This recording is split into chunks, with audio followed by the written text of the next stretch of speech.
Selon Christian Aid Ministries, 12 adultes et 5 enfants, dont un Canadien, sont entre les mains d'une bande armée. Et c'est le mystère le plus complet sur leur sort. Le groupe a été enlevé à une trentaine de kilomètres de Port-au-Prince. Des citoyens haïtiens ont également été kidnappés. Les missionnaires sont membres de Christian Aid Ministries, qui regroupe des Amish, des Mennonites et des Anabaptistes. Pour certains, c'était un premier voyage en Haïti. Selon la police, ce gang armé est très actif. Ces événements augmentent en nombre depuis des mois, conséquence de la mainmise des gangs armés, particulièrement autour de la capitale. Il y a des gangs qui opèrent et qui s'affrontent dans la sortie sud de Port-au-Prince. Au nord, c'est pratiquement la même situation. Donc, c'est un peu difficile de vivre dans cette atmosphère-là.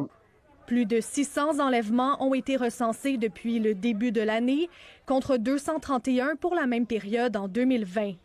Et depuis l'assassinat du président Jovenel Moïse, les cas se sont multipliés, passant de 31 en juillet à 117 en septembre, une hausse de 300 %.